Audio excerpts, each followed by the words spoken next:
welcome back to 922, and you hear my mic squeaking in times two. But yeah, subscribe, like, comment, share to friends and loved ones. This might be the end. I'm hoping it is, because if I fuck this, cutting this video up, it's gonna be like one of those 10-20 minute videos and whatever. But thank goodness, right now I haven't edited the other one. So yeah, let's dive in onto it, into the game. Mystery, mystery, mystery. Nelson Fisher. Go? I lower my voice for Andrew's sake. Are we recording? Yeah. That's her ghost, the one who killed me. Oh. He killed you? That's a speaker that had gone missing the day of the murder. You were busy discovering my corpse at the time. Was that it? I motioned with my coffee at Andrew to continue. Mr. Fisher was introduced to us late in February, if memory serves. Sad to say, it wasn't the greatest experience. Professor Reed and I have always had a rather rocky relationship. You'll excuse me if I'd rather not go into specifics, but both of them were slinging some fairly weighty threats my way. It was an inconvenience, but being forced to work a few extra hours each day unquestionably outweighed the notion of going against their wills. You understand, do you not? More than you know. You neglected to mention that part last time, Andrew. Ian? Yeah? Anything interesting happened mid-February last year? What kind of thing? You know what kind of thing. Oh. Nothing. Don't mind me. Well, no, I mean, actually nothing. Complete silence, that's what makes it unusual. You remember it, right? Andrew nods through a dainty little sip of his faux frappuccino. Lloyd versus Gray, the Opera House fire, and the shooting on Murphy Avenue, those all happened within the span of a week. My group has been keeping watch, There isn't any press about it anymore. No suspects, no leads, no nothing ever since then. Not to mention the car accidents. Remember the wear your seatbelts ads we used to get on TV? Ultimately, there had only been a couple of fatalities, but according to a record we found, car accidents more than tripled in 2008. Tripled. And then just before Christmas, it all stopped. Just kinda like it went away. I don't remember there ever being a less eventful year for my entire life. Up until the murder, anyway. You with me? I'm with you. Well, yes, that is all true. Of course it is. Throughout the year, the only quote-unquote unusual happening was that I was seeing with my... what I was seeing with my own eyes. Mr. Fisher would spend hours upon hours in the Jefferson Building basement every so often. Not so much of a news story, however, that... So there wasn't anything going on up until the murder? Almost. One thing did change just before the academic year started. You began joining Mr. Fisher. He motions with his head towards Ian while Ian is busy wiping sauce off on a piece of wrapping paper. It's such a miracle Andrew rationalized all this weird shit in just the right way. In his shoes, I would have gotten frustrated with Ian's paranormal stuff and changed the subject or something. He did not have to give either of us the benefit of doubt. Come to think of it, here is a puzzle that we might be able to solve all together. I believe you two have touched on it earlier. You've met on the first day of the semester, haven't you? Yeah. It was also when I first met with you, Spencer. In person, I mean. Naturally. Brief as it were. So far, so good? Yes, I think so. Grand. I don't think you took notice, but I had been quite surprised to see, you, Spencer. You see, in mere moments beforehand, I had watched you walk into the basement. Whenever either you or Mr. Fisher did so, it was quite long until you emerged, so I took the opportunity to attend the freshman orientation. Get to know everyone, welcome you all to the institute. You left your post. You've certainly gotten confident throwing stones around your glass house. Yes, I left without telling anyone. In so many words. In either case, there you were, making a mess at the refreshments table. This may very well not be important, but for the sake of being thorough, did you happen to see, since you likely were there at the same time as them, did you happen to run into... Please give me a moment. He shuts his eyes for a moment to puzzle out how to phrase it. Have you seen Professor Reed or Mr. Fisher or anyone else that's relevant? Afraid not. Ah, that's a shame. No surprises there. How come? He's got a memory thing going on. A memory thing? He doesn't remember anything before the murder. Of course, how could I forget? You just said so, hadn't you? You don't remember your orientation. No, I do. Then, I scratched the back of my ear with my half-empty cup. It isn't like telling him would make any difference. It's up to him to make sense of it with his own internal logic. Ian has proof that we'd gotten pretty close right after I met him. I don't remember any of that. I've never been in the basement until after the murder either. My first time had been just before you jumped me on the other day of the murder. Let me see if I understand this correctly. You showed up for orientation, but then don't attend any classes. And then 2 weeks into the semester, finally decided to make yourself known? Incidentally, after a student had been killed? That's not what I said. Yeah, he's been with me during orientation. That's also not true. I was there and you were there and we said our nice to meet yous to one another, but that was mostly it. Most of the night I was on my phone. Is that true, Ian? It's not. Not from my perspective. I told you, he has a memory thing. You can check my phone if you want. I'm not the crazy one here for a change. And he's only been skipping morning classes, but that's just him being him. Me being me. Spencer, what? Andrew slowly breathes in. I'm grateful that you brought up that Ian had gotten close to David Johnson, but is there not anything you may recall that might be relevant to his death? Either of you? Anything at all? I'm dead. I can't remember shit. Ian? Right. So, what happened next? Where were we? Why'd you leave your post? Ah, that's right. A new face showed up that evening. Kurt Abrams. If I recall correctly, Ian, you had talked to him before? Sort of, yeah. We have physics together on Fridays. Swell.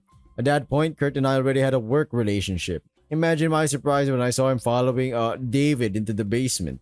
After orientation, whenever David felt like paying the basement a visit, Kurt had been by his side more often than not. Huh. Have I finally matched and enlightened you on something? I did come here to squeeze the info out of him, didn't I? He told me nothing. That came out a little more harsh than it had to. Damn, had it under control for a moment there.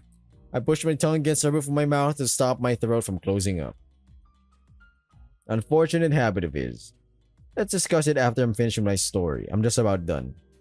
He wipes the corner of his lips with a proper paper napkin, folds it between his palms and straightens up. Shall we head back? Is this a dream? On the day of the murder, Mr. Fisher, Kurt, and David all went in the basement multiple times. Most before I even got to my station, I discovered that by rewinding the tapes later that day, notably, this is the first time I'd ever seen Kurt walk in all by himself. When he came out, he had you with him. The actual you, if you pardon my way of speaking. The Spencer that's with us right now. That is all. A day after the murder, Professor Reed absolved me of my monitoring duties. I have not been to the camera room since. He shakes his cup around. Miraculously, there's still a bit of liquid left. Comments? We walk in silence. My head is buzzing with thoughts. Why the change of heart? What do you mean? You never cared about the David Johnson case. In fact, to me, it'll always seem like you were actively avoiding it. Oh. Whatever. I'm dead. What have I got to lose? Please be serious. Ian's hand bangs against the lip of the trash can he was tossing his wrapper into. Alright, whatever your reasoning might be, it's obvious you are invested. How would you like to proceed from here? In case it was unclear, Kurt and I have been collaborating on this affair for quite some time. Would you perhaps be interested in joining us? These are some pretty interesting pumpkins. That's a opinion. Allow me to ask it in a different way. You had orchestrated a little demonstration for Ian and I believe you had gotten whatever you wanted out of it. What are your next steps? What's your plan? My plan? Speak to Kurt, perhaps? I'll speak to Kurt. And afterwards, try to find relevant articles online? Right. So you see, there might be some value to combining our efforts. I can't. Why not? I don't know. All I want is to figure out what happened before it's too late. What's too late? You truly are an enigma, Spencer. He shakes his head in dramatic disbelief and turns to Ian. I know that you had heard the things you'd heard today, Ian, and I truly regret that you had to have been involved at all. However, since it became clear that you have been close to the victim, perhaps you would be willing to answer a couple of questions. Sorry, Andrew, no can do. Why not? It's because you wouldn't believe him. I guess it's just a bit too much. Regrettable, but I understand. Sorry. He turns back to me. It's maybe in part wishful thinking, Spencer, but I'd like you to know that my offer does not expire. We need all the help we can get, and you have demonstrated that you are able. Do you rendezvous with Kurt? By all means, I'll be passing on to him everything that had been revealed today. And do attempt to be more trusting with him than you are with me. He is the most invested in this case between us, and he has the most knowledge. He's our most realistic chance to get to whatever goal you are trying to achieve. Hey, Spencer? What's up? How many times have you given me the omamori, my birthday present, I mean? This is the 6th time. I see.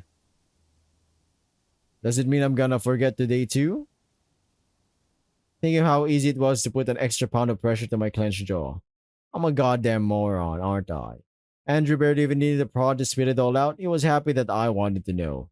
Could have asked him a month ago, when I was still alive.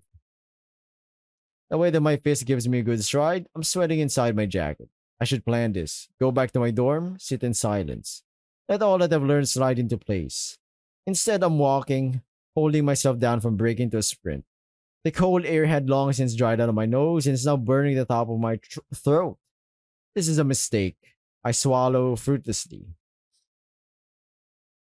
Kurt Abrams, is he here? Kurt? Yeah, he's here. He's probably in the back. Do you have a package for him? I'm a friend. Could you let him know I'm here? It'll only take 5 minutes. Hey. Something up? Yeah. Got some beef with you. Is what's up. He looks me over. I'm a fucking mess, all winded and sweaty. Who cares? Yeah? Yeah. What about David Johnson? What about him? He's not real. Or rather, it's just a name that Fisher made up to refer to me. You know, before I died, Kurt takes a long drag of his cigarette and then slowly lets the smoke out of his nose. I kind of figured. Took you long enough. Why'd you lie about it? It's complicated. Humor me. You wouldn't believe it. Is that so? Am I wrong? You've been avoiding me just so you wouldn't have to believe it. Waste of time to get you to cooperate. I shove my hands in my coat pockets. What a bullshit fucking excuse. You're straight up pretending like you didn't know me from the moment we met. All nice to meet you like we weren't best buds for weeks. Did you remember it? No, I fucking didn't. Fucking Andrew told me. Because I fucking asked nicely. Fuck. Oh. Is that all you have to say? I love the expressions in this one, man. He brings the cigarette up to his nose and pretends to study the ash. I've been expecting this moment for a real long time, you know. That you woke up and demand to know all this shit. I had a lot of time to think about it. On what I'd tell you and on how you'd react. Have a bunch of real clever banter stored up for the occasion. But you know what? Forget it. I don't have to bullshit up an excuse. You didn't want to hear it to begin with. What's that supposed to mean? You just didn't feel like it or something? It is what it is. You asshole. Did you drag me into this bomb shelter just for kicks as well? What about when you lied to my face about Fisher's bullshit newspaper story? You're trying to get me on board with solving my own fucking murder. Are you serious? Didn't want to hurt my ass. Fine. You're cute. What? When you're pissed, I said you're cute. Excuse me? Are you changing the fucking subject? What you gonna do about it? You aren't as subtle as you think you are. Do you think I'm a moron? I've seen the way you act around me. Is that so? How long did it take you to gather the courage to come here? No time at all, actually. You suck at lying. I'm great at it. So you don't want my dick. I don't. Don't have condoms with me. We'll have to go back to my place. Shut up. What are you into, Spencer? Been wrong before, but I can't imagine you're the type to top. Shut up. I left some soda in the fridge this morning, and some Hot Pockets. We could have had them after we're done. Sorry, it's nothing fancy. If I knew ahead of time, I'd have made it more special for your first time. It's not. I'm not. Stop. You can't be serious. Are you doing this just because you don't want to tell me what's going on? You're cute. Why can't you tell me? It's 11 inches. Come on. You have your job to do. That's right, you're bluffing. You can't just leave. Don't see why not. You'll get fired. They like me. Lots of students around looking for work. So what? So you'll get fired.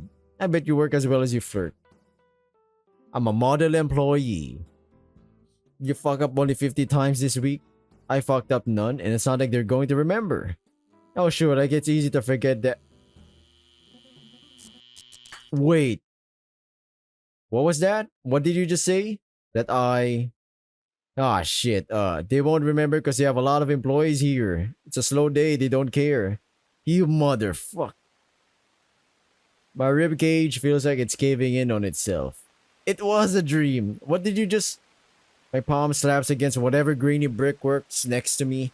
It's not until my elbow smacks into it that I'm able to keep myself upright. I tried to swear at him some more, but the words get stuck in my throat. You alright? Come on, don't fucking... I'm not done with him yet. Give me a fucking moment. I'll be fine. You don't look fine. I'm fucking fine. Let me know when you're done freaking out. Sniff. Price. Tell me this, Kurt. Yeah? What the fuck is going on? Figured it'd be this way? I made a promise not to tell you about David Johnson. That's all there is to it. Can't blame me for not giving it an effort. Promised who? Promised you. Wouldn't sit in that spot. Shut up. 1,000 thoughts crash like waves against my skull, 1,000 questions racing for attention. My vision is dark, my heart is racing. I grit my teeth and pick the first thing that comes to mind. He got you too, huh? What? Fisher, he got you. In a sense. Can't stop now, just gotta keep asking stuff until he caves in. Alright, you and I, when did we first meet? When did we first meet? Yeah. He's an unwavering monolith while he thinks. Freshman orientation, wasn't it? You remember any of it? Not really. Not the version that you do. What were you doing over there? Just came by to say hi. To who? No one in particular, same as Andrew. He was there too. He came by to harass a freshman. He tosses his cigarette butt into the bushes and goes digging under his apron for another one. Nah, I wanted to see if anyone was cool. Was I cool? His new cigarette stops an inch away from his mouth. Yeah, dude. Really? Back then, yeah, you were. He paused to light his cigarette. It was your idea to sneak into the Jefferson building. You had the key, you said you stole it. My kind of guy. I said that. The dead you did. So we woke up in a different fucking... A different personality. This is fucking... What is mind fucking me? I blur and refocus my vision on the cardboard box in front of me a couple times. My neck is so stiff it's painful to move. I'm suddenly aware of how everything hurts. How'd it go for you? What, the shelter? We went in, walked all the way to the other side. I blew chunks and then we went back. Good time overall. And then what? Nothing. I went home.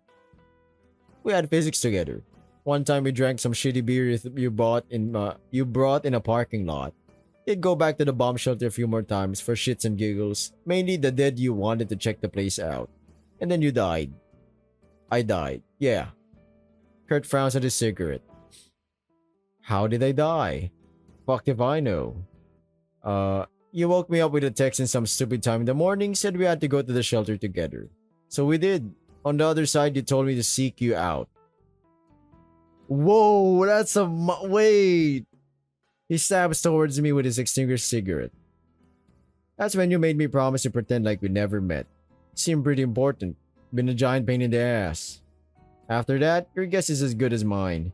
You went back into the shelter and died. Sorry I broke your promise, by the way.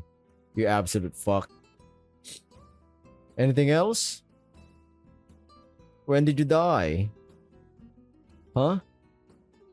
Must be one of the most hilarious things I'd ever asked someone. I'm not dead. Yeah, you are. Nah. If I'm dead, then so are you. Says who? Why are you at work, Kurt? Your boss never remembers you showing up? That's what you were saying. It's almost as if you ceased to exist. Is that not what's going on? What about it? Then you were ghosts or something? I don't know. This Fisher dickhead none of us have anything to do with did some bullshit, now we're trapped. Forced to watch the world go by as more and more people realize we're like gone. Then eventually they'll forget us. Or some melodramatic shit like that. This fucking sucks. We aren't dead. Man, whatever. May as well be. He tosses his barely used cigarette into the bush. Are you done? How did you even come up with all that shit? The bomb shelter, it's a gate. If we go back through it, everyone will start remembering your whiny ass again. The shelter? Yeah, the fucking shelter. Do you really need me to spell it out for you? We've been pantsing around it for weeks. A gate? A gate. We're in some fucked up fake mirror world. No way you couldn't tell. But what? How many times had I been in the shelter? That can't be right. Never mind. Forget it. Doesn't matter. I don't care. Andrew said you can fix this. What do you need me to do? There's a Dairy Queen in the corner of Pine and Linden, and behind that there's a parking lot. This parking lot is special. It's on a hill, and just so happens that if you squint, you're just barely able to make out the entrance to the bomb shelter. It's a shame I never learned from my mistakes, arriving early once again, without any benches or anything. Really, I'm forced to come up with a story. My car broke down and I'm waiting for the tow truck. That's what I'll tell them. The hypothetical person will confront me about the pacing around the parking lot for half an hour. God, this fucking headache. Is this real? Was that real? That would explain a lot of the things. That's why I can't fucking remember anything. He goes to this mirror world and it's all fucked up. He goes back to the IRL world. That would fuck up your brain, man. Still a bland concrete cube jutting out from behind some trees. One blurry guard is on his phone while the other, if I had to guess, has his earphones in. An odd sense of nostalgia pervades the back of my mind. The shelter seemed so innocuous back when I met Kurt. All I wanted was to sneak into school as a good student does. Back then, the stakes were merely the $20 I have in my wallet, and had I been lucky, my ass. It's 8:46. Hey, you're late. Neither of us offer any pleasantries. Last time he messaged me was 5 a.m. I did not sleep a minute tonight. I don't think he did either. Kurt's plan is absolutely bonkers, but I can't afford to question anything any longer. It's nothing complicated, I tell him. He insists to go over it one last time. On my signal, we sprint to the shelter. The guards will already have been dealt with once we're there. The door has a padlock on it and an aftermarket keypad. You yell if some bullshit comes up.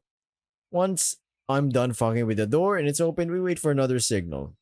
Whatever that may be. And then we go in. We get no second chances. If you go off to do some of your own shit, we die. You die for real.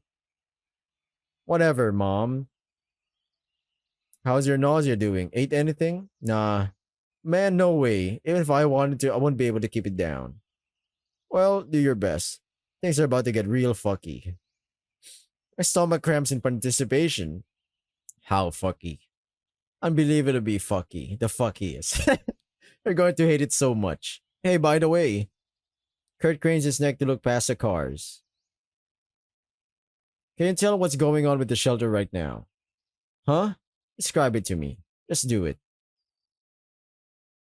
I squint towards the shelter. Ah, fuck. My neck feels like it's in a vice. You seeing this? Cause I sure don't. Yeah? Kurt? Who was I speaking to? Right, that's our cue. Run. He fucking books it. Shit. Wait! My calf sees up as he sprints out of the parking lot. Son of a bitch, that was his signal? When did he decide he's capable of moving so fast? Move! I stumble, twist, and smack my knuckles against a car. A shockwave of pain radiates through my nervous system. Suddenly, I'm moving. The silhouettes of parked cars move one by one past my line of sight, then a fence, and then the Dairy Queen sign. I'm on the street. The route. What was the. I came here a whole ass hour early just to memorize where the fuck should I go. Someone turns a corner somewhere in the distance. I start towards wherever that is. Pray to God that was Kurt. I sprint for what feels like hours past the school's fence. My lungs are burning and feels like I burned another hole through my throat. The buildings. I was supposed to be on the other side here. I jump into the road. Some fucker honks at me once my feet hit the sidewalk again. There's a playground. It smells like piss. I made it. The kind of clearance you got there, mister, is not any of my business. If you ain't on the list, you ain't going in. We're in a way to start the day. Show up to half the damn facility out on the front lawn and I'm being held out by a goddamn child. My boss is a fellow right there. You see him? His name is Roger Gill. I gesture past him to the crowd. Roger's yapping along at Danny and Paul in some suit I don't recognize. He's a first lieutenant. That good enough for you? He follows my finger as a good boy should. Mr. Gill, sir, hey. What's going on? Mind lending me a hand? Sir. Morning, John. Security giving you trouble? Go pour yourself a mug and head on over to Auditorium B. Had a minor incident overnight. Once Leslie shows up, I'll debrief everyone in. The private squints at the clipboard where Roger is pointing his pencil to. So was that real? This is a mirror world. John Swain. Spencer, fucking answer me. Oh god, holy shit, you really are impossible to get through. My consciousness returns just in time to feel that my legs had turned to jelly. I fall to my knees. What the fuck was that? Don't tell me you're losing it already. I'm getting started in the door. Make sure those morons don't wake up. What? What the fuck was that? Ignore it. Ignore it? Oh god. Oh fuck. There's a pair of legs sticking out of the bush. It's the guard that was on his phone. The other one is slumped against a tree. His eyes are open. Is he crying? I push my tongue hard against the roof of my mouth and aim my snout fully up just to keep the world from spinning. What the fuck did you do? Payback. You know what? Why don't you ask me again in a couple of minutes? What? This doesn't fucking work. What doesn't? The keypad. I can't get it open.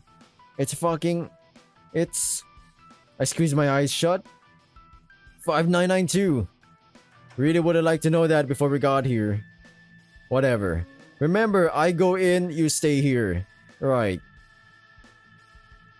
He disappears down the shelter stairs. How'd you know? Huh? Who? Kurt's looking down at me like I'm a child who scraped his elbow. What? The code to the door. How'd you know it? Oh, I saw it in a dream. Okay, cool. You're still an asshole. Got me worried for a moment there. I blinked a couple of times trying to get my eyes to focus. What were you gonna do if I didn't know it? Magnet. Remember the Todd kid from the bowling alley? He taught me a couple of things. Turns out these keypads are mostly for show. So you can definitely see me, right? I guess? Good. Let's go. Delta 6. Copy. Proceed to Delta 7. Looking terrific today, John.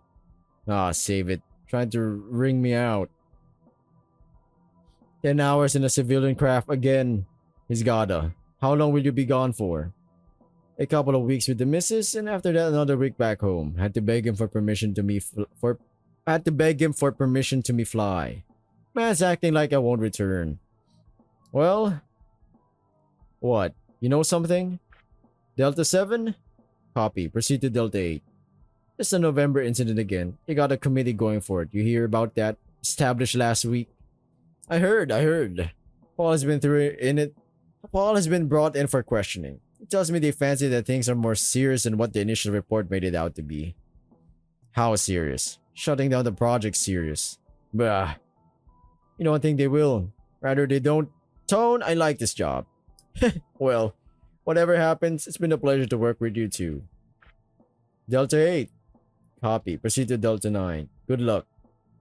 Out. Okay, I don't... This is some lore drop in the end. Keep it together, man. We're almost there. You still with me? Keep it together. We're almost there. Keep it together? Keep it together? It's every day now, John. Every day something new doesn't add up. Every day they have me drive to Oakfield so that I could compare records with something they dug up in Kazakhstan. And it's always insane. This is beyond counterintelligence. No, this has to be real deal. We screwed up bad. How bad? He goes mute and stares down at his shoes, pretending to think. Never seen Cliff this agitated. Morale's gone to shit while I was gone, understandably, but Cliff is on a whole new level. I was still on about the eastern buildings, even under a doomsday scenario. How bad could it have possibly been? He frowns at his feet. Sad as it may be, it's only a handful of contractors and a bunch of concrete. Wish it stopped there. Did it not? It's classified. He isn't allowed to tell me. That said, if I stay still for a couple moments, he might. There's a section of Western Avenue down the city. You ever go there? Doesn't ring a bell. Do you remember True Mountain Diner? We celebrated Sherry Green's birthday over there last year. Got it, the swamp. That's right. Ha, the swamp. You want to hear something about that swamp? The county had it drained 25 years ago. The city plan doesn't make a lick of sense, had they not? Don't you think it's funny now there's a chunk of town that had never been zoned? Can't say I ever gave it any thought. It isn't only us who's missing people or some construction crew. People used to live there, John. Spare me, what's the damage? Hundreds. Of people? Of households. Going by what we assume had been built in the past couple of decades. Are you sure about this? You're hilarious, John. Am I sure about something that for all intents and purposes has never existed? Of course I'm sure. What the devil are you wearing? I'm wet. There's no square inch of my clothes that isn't drenched in sweat. A sting of acid persists no matter how much I spit or in which way I contort my tongue. Vomits fucking everywhere, on my hands, on the toilet seat, on the walls and floors of the bathroom. My stomach lurches but nothing comes out. There's nothing left. That was new? Sniff. I flinch? Fuck, some of it got in my nose. Kurt's still standing where I left him, motionless in front of the shitty boy's room mirror, hands limp on the sink. We really went for a ride there, huh? You alright? What time is it? Fishing the phone out of my jeans pocket is like reaching down to the sewage drain. 9:44. We're safe. Kurt's face twists into a crooked smile.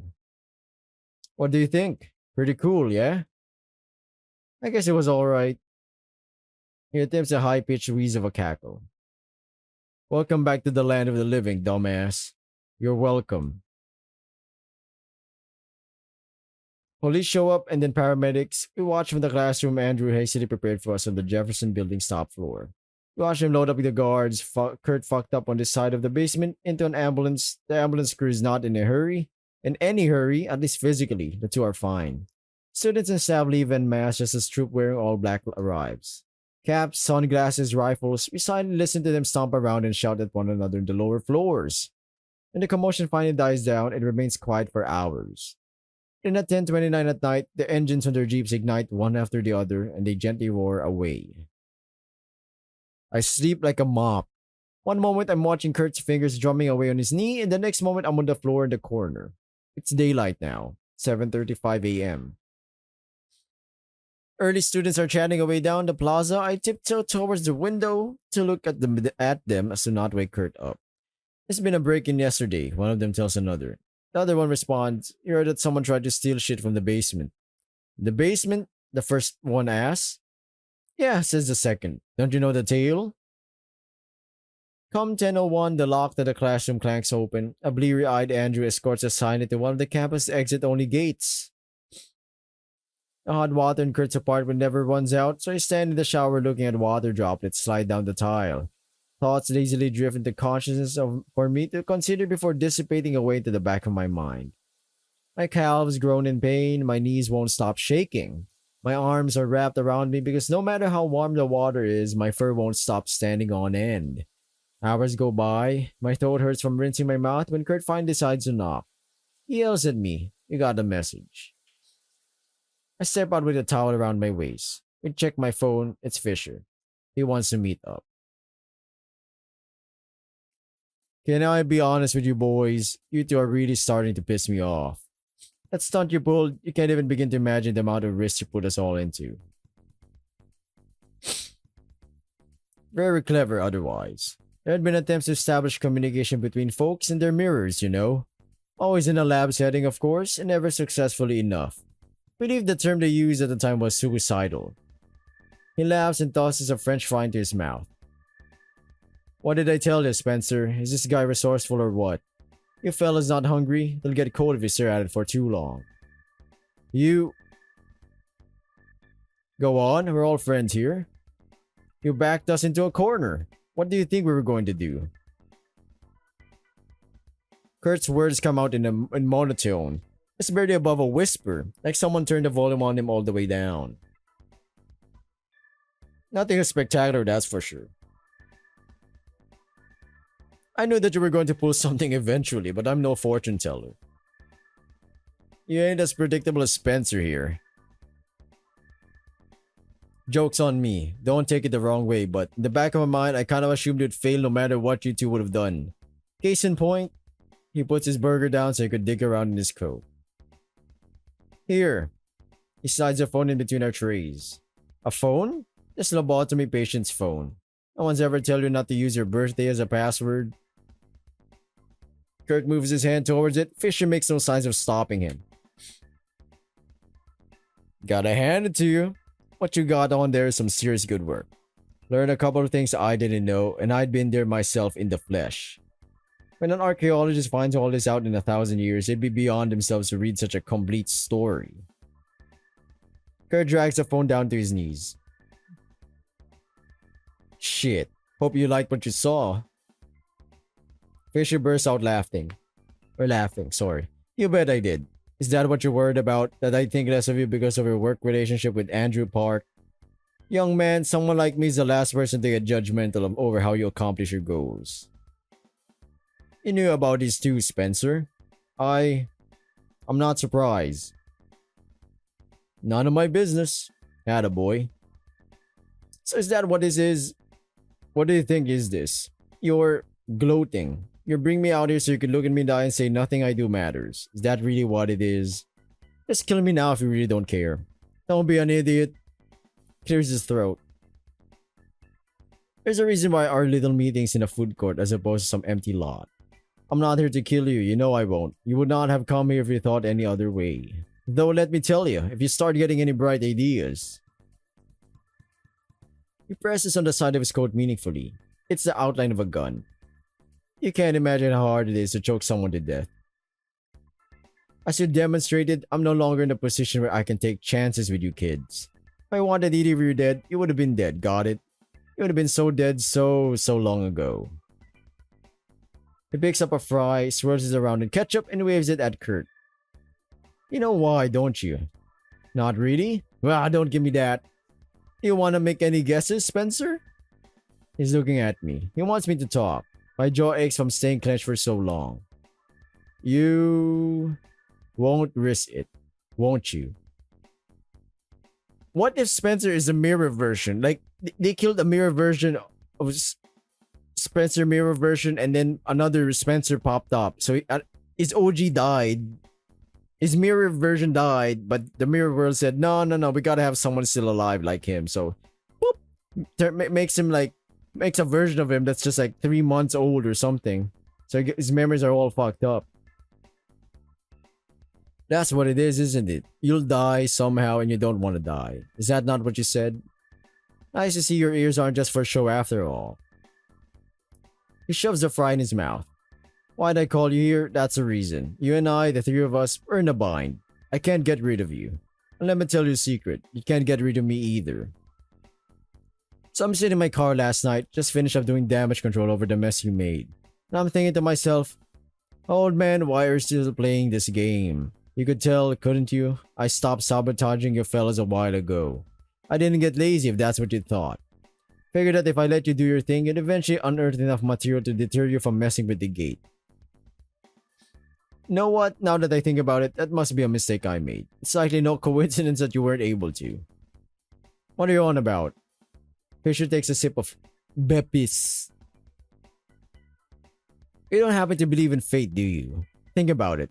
Had you found out about it, Andrew Park would have found out about it as well. That guy, he's not like us. He doesn't know when to keep his mouth shut. He would have Sorry, he would have relayed the information to someone else, and someone else would have related to the world, and then the entire town goes kaput. What?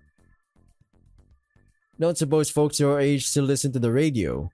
Five car crashes since yesterday. The talk radios are barely able to string a sentence together. Hell, look around you. Who waves his burger towards a few people in the court? Did you not take notice? It took 10 minutes to get my damn order in. It's not only you two and the cashier that have mush for brains today. The security personnel I had posted that you had disposed of, what you've done to them is happening to a lesser extent to everyone. People in a 20-mile radius are walking around feeling like they forgot what they were doing 5 minutes ago. How about that? That's on you, fellas. Your little stunt did that, and it would be a happy miracle if that much is the only thing that it caused. Alright, I hear you. I'm putting the cart before the horses, making all these accusations. You want to know what's going on, don't you? Yes! Fucking drop the lore on me, baby! One of the fries seems to catch his attention. He pushes it aside, dusts it off his hand, and tears open a new ketchup packet. Pay attention, boys. The RLG Rockland Looking Glass in official documentation is a natural phenomenon we dug up in the 60s. Total accident as far as I know. It's a gate. As in a passage between two places. What are these places? Well, let's see. Having squeezed all the ketchup from the last packet into his tray, he tears into it as well. RLG primary and RLG secondary. That's what the gate connects. A bit of a mouthful, that. So we always call them World A and World B. Get used to the terms. When someone from World A goes through the gate, he ends up on World B and vice versa. And the thing about them is that they're identical. Everything in each world's history up until today is exactly the same. You with me? Kurt's been chewing the same bite for 5 minutes. He swallows and nods. And you? Go on? Swell. There's a problem with what I said. How do we know that there's a gate between two worlds if they're completely identical in every way? That's the main history lesson. The crew who dug out the tunnel in the first place lost their damn minds. What was later discovered is that since both worlds are identical, the same person would be crossing from A to B and from B to A at the same time.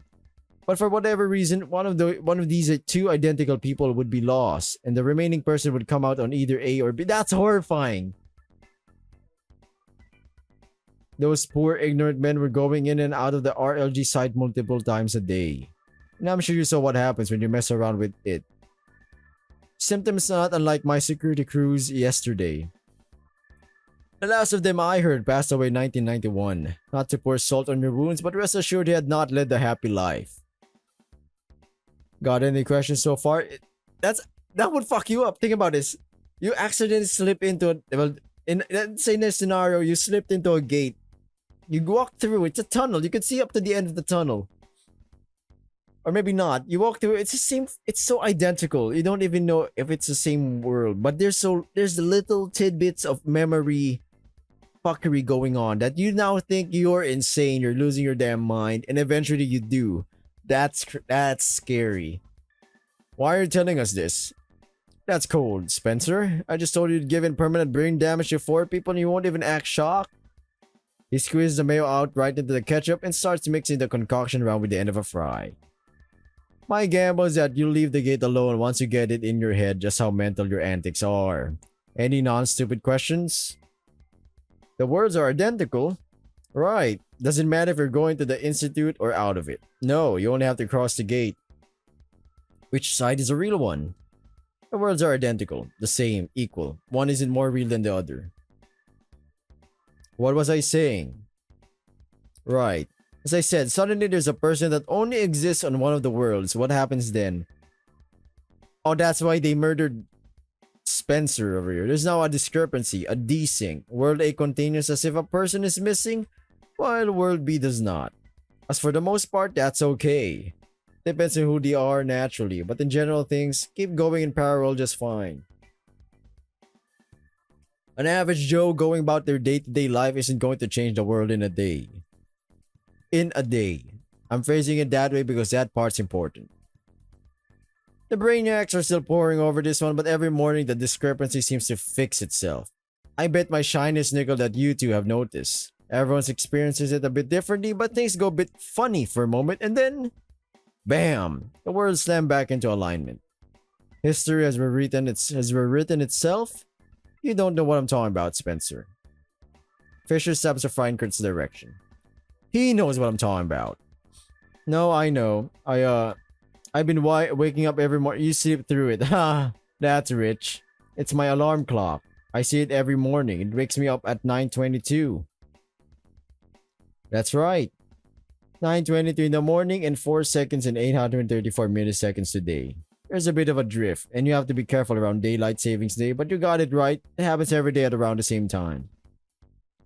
It reminds me to show you the cesium clock we have down there that's calibrated to track the drift. It's some smart stuff. You boys into physics? No. The resyncs? They're perfect? Not big on small talk, are you? No, as you're insinuating, realignments aren't perfect. Hell, everything that happens between realignments isn't perfect either. I'm neither a physicist nor the theologist, but to me it always seemed kind of loosey-goosey. Organic was the term the doctorates always use. Let me give you an example. That original construction crew, when someone's gone that way, when they merge with their mirror, they're gone. There's no way to unpass through the RLG. When the worlds realign, they don't bring back the person's mirror. So now there's a bunch of people running around doing their own thing on each world separately. You can imagine how this snowballs, right? Not long after, there's now an entire platoon on either side trying to push their world in any which way. It gets more complicated. A mirrorless person on World B may force someone regular into the gate. This action doesn't happen on World A, right? So the regular person now exists on World A twice.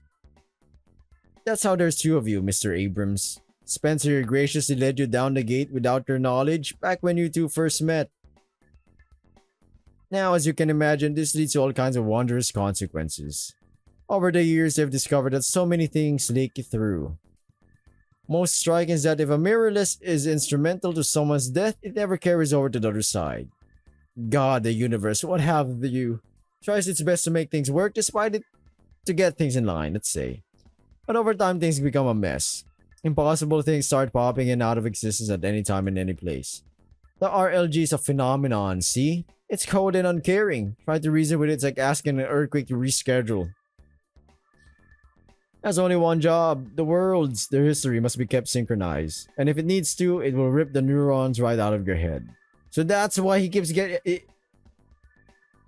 That's why Spencer can't get any sleep. The world keeps trying to realign his memories. Like, no. In this world, this is what happened, okay? And then he goes back to World A. No. That didn't happen there. Let me remove some of that shit. Another example, less dramatic, more topical. Spencer and I get to keep our memories. What? I merged with my mirror and Spencer's is dead. There's nowhere to copy our memories over to. For you, on the other hand, unless I missed something, not only is your mirror still alive, but is now here with us somewhere on World B. The RLG doesn't do what it does when both mirrors are on the same world. There's only one Kurt Abrams, even if two of them are running around. Let me be frank with you that was a Kurt. There was a Kurt in this world. Or I'm not even joking. Or in that world. Let me be frank with you for a second. I'm surprised you're still able to form a complete phrase. For most zombies that the RLG created, it took much less. What you've done with your mirror, all that coordination, how long have you been talking to something that can't exist? By all conventional wisdom, there shouldn't be much left of your mind. You can't remember. I remember sometimes. Other times I have to piece it together. It's like I know I must have done something, but I can't remember having actually done it. Huh. What? What were you about to say? Aren't you gonna explain why that is? That part's actually straightforward. Every day, only one world gets to be dominant. It's either World A or World B. Everything that happened in the dominant world gets copied over to the non-dominant world, and everything that happened in the non-dominant world disappears. With the big asterisk that both parts of the process are far from perfect. That's basically it. That's why you remember things the way you do. It's a side effect of being out of sync with your mirror. You've seen it 1,000 times. I see. Yeah? Things are starting to slide into place? That's it, huh? That's the story of the RLG. Don't look too excited now. So what's so dangerous about it? Boy, good question. As I said, with continued activity, the worlds drift increasingly apart. Remember how I said the average Joe living out his average life is unlikely to cause any significant discrepancy to form?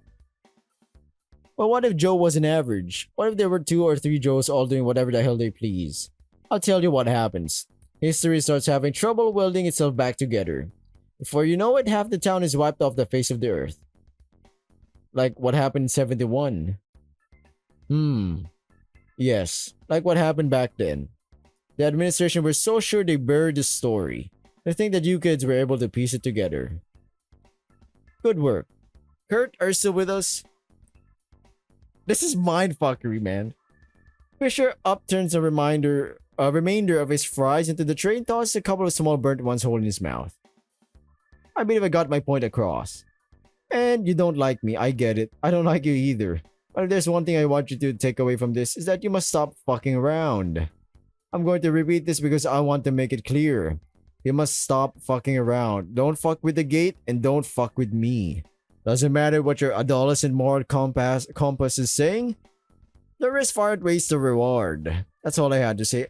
Oh my god, because Spencer and Kurt have been going back and forth, the world B and A back and fucking forward, back in place. It kind of, I mean, they clearly took notice. They're like, well, shit, these two kids are, but it might be causing another thing here. A desync. And the other Spencer got murdered because of that. Also, another note I said was also to see what would happen if they murder another a version of this person in a different world. Did I make myself clear? Why? Yes? Why are we having this conversation? Is your head screwed on right? Didn't I spend the last half an hour explaining it? All to explain it was how your haunted mansion works. My jaw scrapes open as if it had been closed for 1,000 years. I speak slowly. Words come to me a moment before they leave my mouth. You didn't explain us. Why are you talking to me? You started it, didn't you? You got the wheels turning in the first place. None of this would have happened if you didn't make me come here. What's in it for you? You're ruthless today, Spencer. I getcha. I see what you want me to say. Sadly for you, I meant what I said last time we met. I wanted to meet my grandson. Is that so hard to believe? You fucking killed me. Ha! You fucking tried to kill me first. Ain't it beautiful how it works? You don't even remember. Little man, you tried to bash my head in with a rock. The only reason I'm still standing is because you're a limp-wristed wimp. Bullshit. That's bullshit. Why'd I want to kill you if you've done nothing? You're making this shit up. There are a lot of reasons to want me dead, Spencer, but why do you specifically want to kill me? Your guess is as good as mine. We were getting along just dandy for a couple of weeks until I turned around and you're trying to cave my skull in. It doesn't matter. I've all but forgiven you and forgotten about it. It was all lost the moment your mirror died. Now, I'm not going to pretend like this entire thing was not a massive mistake. I'm a big man. I make mistakes. This is one of them. I don't care. Yeah, it is his fault. Fisher was the one who's like, I'm curious. I wanted to see my grandson. Mirror version of him. And shit happened. He almost got murdered. So he murdered his grandson. But it's alright. The world flips over, goes back to world A. But both worlds are technically mirror worlds. Both A comes back and we got Spencer. What I want is for this town not to turn into dust. We don't have to be friends, but we have to be at peace with one another. For the last time, don't fuck with the gate. Do you understand? I understand. Great! Before we part ways, I want to leave you gentlemen with a couple final thoughts. Think things over. Take your time. It's a lot to take in and I don't want you to do anything rash. Spencer, let's meet up next Thursday, 9 a.m. down in the basement. My men will let you in. Only you. What's the point? The point? For one thing, we have to figure out what to do with Kurt. For another thing, your cooperation will give me some peace of mind. Peace of mind? We both know what you're thinking of, so as a deterrent, I'll disclose one last thing about the gate. Think back to what I said. Every morning, either World A or World B gets to be dominant. If World A is dominant, anything that happened on World B the prior day disappears. There's a missing piece of information here. How does the RLG choose which world is dominant? No one knows, we never figured it out. No one knows, except for me. That's my trump card. You won't outsmart me. Don't try. And I'll give you an out, Spencer, an alternative. If you don't show up next week, if you truly can't stand to live with me around, I advise you to run. Run far, far away. That's... Grandpa, that's fucking scary. Why would he do this? I'm tired. Exhausted. Like I simultaneously ran a marathon and crammed for calculus all while drinking a gallon of vodka. I'm in a state of a hangover, in a world where hangovers never let up. That was it, huh? Using what little mental effort I can muster, I tried to find a contradiction that would unravel Fisher's explanation to what it must be. A story, a tale to scare children out of venturing too deep into the woods. A bold-faced lie. His words and phrases come to me out of order at random. Some words are suspicious, and yet nothing else explains what I've gone through in the past week. Nothing that isn't even more outlandish. How ridiculous. How fucking absurd of me to ever doubt Ian and his gang of Scooby-Doos. Of course, all the History Channel Ghost Hunter shit is real. Fisher said to think it over, so I do. I think myself a new headache on top of the old one. I think until I'm no longer capable. When you have nothing but, what was that quote? Nothing but thought or idea would only be, I can't fucking remember. I might butcher the quote. When that happens, I crawl under my blankets and sleep instead. Once I'm done sleeping, I turn over and go back to sleep. I sleep forever, beautifully uninterrupted, as though I'd never slept before. When I can't sleep anymore, I'm not well rested. Every bone, every piece of cartilage and sinew throughout my body is buzzing for attention. I lie on my back, unable to twist in any which way to make myself comfortable, and look at the bottom of the vacant bunk above. I memorize every square inch of the mattress fabric over the dim light coming in through the window from the street lamps below. I survey the welding on the frame. Once I'm satisfied, I turn to the wall. The grooves in the sloppy paint job keeps my attention for hours. Then at 5:31, a catastrophe. I'm bored. What a cool situation I've gotten myself into. 4 brain-dead security guards, 5 car crashes, the entire town losing a chunk of their IQ. That's on me, huh? I did that. Fisher said I did that. I did not know I did that, but if Fisher isn't lying, I did do that. I did that and that's it? No repercussions? Shouldn't I be getting my ass thrown in jail for the rest of my life?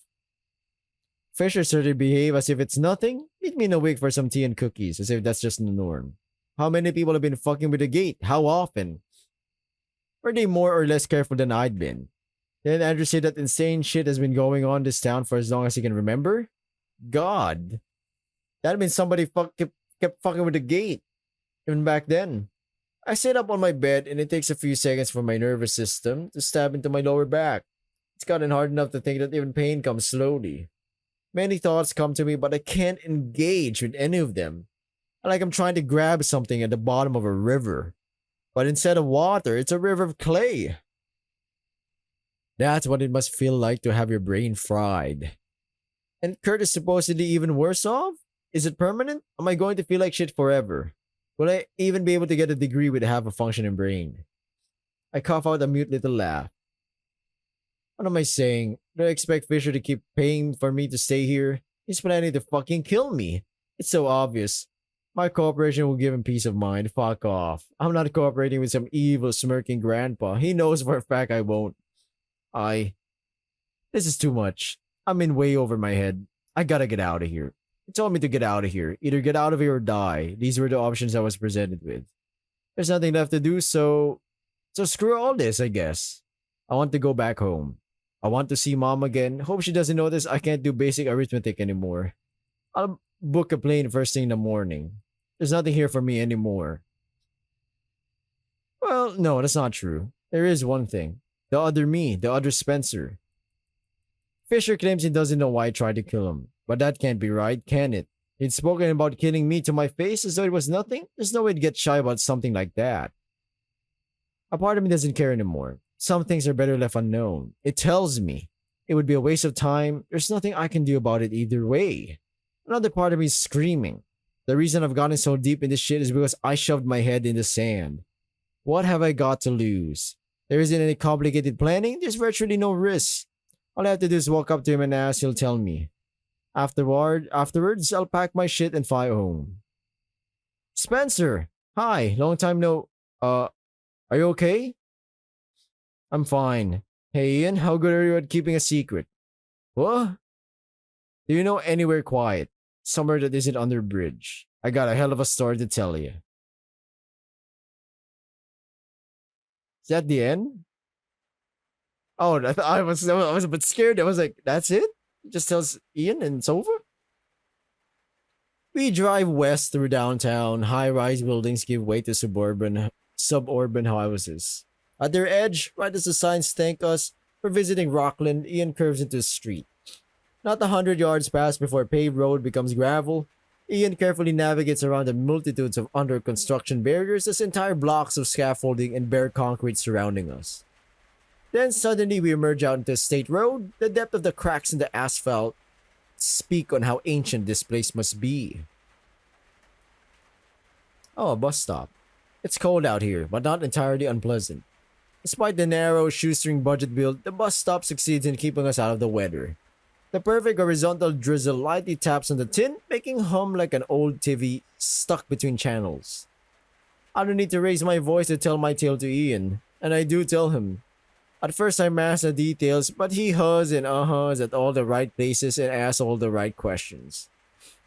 I tell him what I've already told him so many times before. I tell him the stuff that's new, the things that I didn't yet have time to digest. Once I start talking, I can't stop.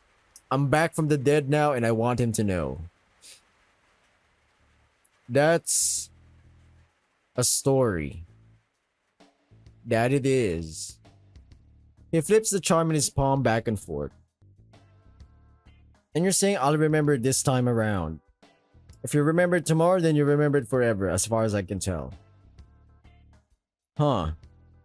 Sorry, it sounds like bullshit. It's not that. No, not the chance, I believe you. I think I've never heard a more convincing account in my life. It's just that, he remained silent for a minute. I don't want to interrupt him. I've just confirmed that his wacky conspiracy theories are real and admitted to some pretty awful shit all at the same time. God knows I'd be at a loss for words.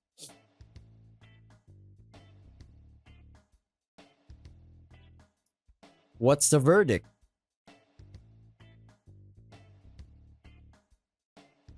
The verdict, huh? Gosh, I don't know. Like, you know all those stories about farmers getting abducted and probed by aliens? Stories just like that. Like you're the center of this massive government cover-up and it's all a ploy to let swamp gas out of your ass. It's all a little... He makes a twisty gesture with his hand. Complicated. You get what I'm saying. And I can't tell anyone because the world will end? Yeah, something like that. Maybe, probably, not in any fun way. Either that or the CIA gets our asses.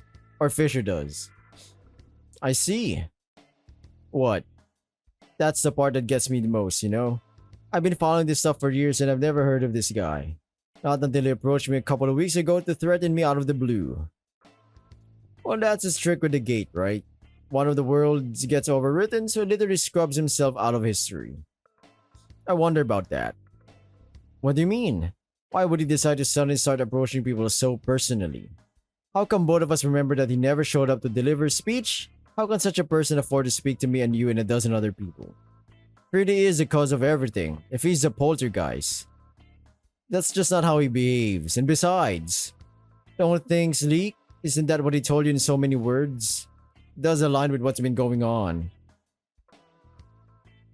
Parts of your story, Spencer. He forcefully shoves the charm to his pocket. What parts? Never mind. The crazies we've been interviewing and the written down stuff that's been left behind. There's a reason we've always thought it was some kind of entity. If what you're saying is true, we were right on the money about that. Most of our high quality accounts refer to someone or something that they can't quite recall. All of them, come to think of it. Anyway, I suppose that's that.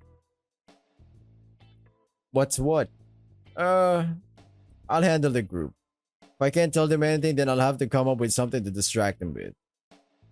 Tell them that your involvement in it is all a big misunderstanding and it's entirely benign. Would they believe that? Not likely. Thanks for trusting me with this. Oh, little bit. So cute. I can't follow him at all. Did I somehow miss half of what he was telling me? Is he mad at me or not? The gate must have fucked with my head after all. I'm going to miss his stupid smile. Don't mention it. Feel like watching anything? Got a couple episodes downloaded in my phone. Just like that, huh? Maybe in a bit. There's something I want to ask you first. Me? Why? You got any more earth-shattering revelations? I'm hesitating. All the head voices who were screaming so loudly before are now silent. My tongue feels heavy in my mouth and I'm once again aware of the pain that's everywhere. I pretend to stretch by, slowly planting my palms on my knees. This is fear. Sort of. He's gonna confess. Oh my god, this guy. It's just Ian. There's nothing to be afraid of. There's a hole in my story. I was hoping that you would be able to help me with that. A hole? A hole that needs to be filled? Whoa, whoa, whoa, whoa, whoa, buddy. It's not that kind of story. The day I died, do you remember it? My heart skips a beat. Smile's gone. I do. What of it? I have to keep going. There's nothing to lose. Let's get it done. Sorry to pressure about it, but you mentioned it before. We were friends far longer than I remember. And you were with me right before I died. It's just that no one is able to tell me what happened back then. Figured I should ask, if you don't mind. A sound of rain occupies the air for a while. Ian sits hunched over, staring to the bushes opposite to us. I have no choice but to stare at them as well. I try calming myself down while he's thinking. Why do my hands feel so weak? It's just this one loose end that's remaining. Once it's done, I'll be free. Yeah. We were together. On the day you died. The night before it, I mean. Damn. You know, I couldn't tell you were going to ask about that. After telling me about the gate, the worlds, and Fisher, yeah, there's no way you wouldn't. Kind of didn't expect to be going to that today, though. You caught me a little off guard. My fingers grip down my knees. You don't have to if you don't want to. He has to. I didn't mean to say that. Is that really what you think, Spencer? I don't expect you to recall this, since apparently we've been seeing each other all the time in the other world. But from my perspective, you've been gone for a couple of weeks now. Do you happen to remember what was the last thing you told me before you disappeared? We're mature adults. That's what you told me. You were talking about your dick. I've been thinking about it a lot, you know. About my dick? Whoa! About being more upfront about uncomfortable stuff, you jerk. After we had that conversation, after I told you about the group and everything, I thought I messed up. You stopped showing to class almost immediately and you never responded to messages or picked up your phone. Was that my fault? Right up until 20 minutes ago, I thought it was. It wasn't. That is a relief, but I won't lie to you, Spencer. At first, it hurt me real bad, but the more I thought about it, the more I realized that you were right. Nothing would have improved had we not spoken about had we not spoken about it at the time, or worse, had we decided to pretend nothing was going on at all. What you told me just now, the whole situation with this Fisher person, only goes to show how true that is. No, I think I must tell you what happened that day. After you asked me about it, that genie ain't going back in the bottle. I straight up owe it to you. Most of it, anyway. Oh, what's he gonna say? Most of it? Give me a minute, you'll see. He puffs his cheeks out and slowly exhales. Alright, couple of weeks after orientation. The big pictures that you and we've been hanging out for a few days by that point. Okay? Continue about the town, all the mysteries, okay? In hindsight, you being friendly with that Fisher guy at the time explains why you were interested in what I had to say. But back then... Alright, let's see. The opposite actually most often. I figured you definitely want to join the group, so I spared no details. I showed you something you didn't like. I've thought it over so many times that the memory is etched into the back of my skull. I stood up and just walked away. Holy shit. What did he show me? Walked away where? Did I say anything? Sure didn't. What did you show me? See, that's the part I don't want to tell you. What do you think happened after you walked off that day? Oh, yeah. You think whatever you showed me got me killed? He takes his hand out of his jacket and feels for his phone in his pants pocket. Alright, yes, that is what I think. I spent weeks trying to figure out what exactly made you take off the way you did. I mean, I have some ideas, but... Mere hours after I discovered your body, you came right back from the dead behaving as if nothing happened. As if you didn't know who I was. They were excited. I didn't know what to do or... That's awful, man.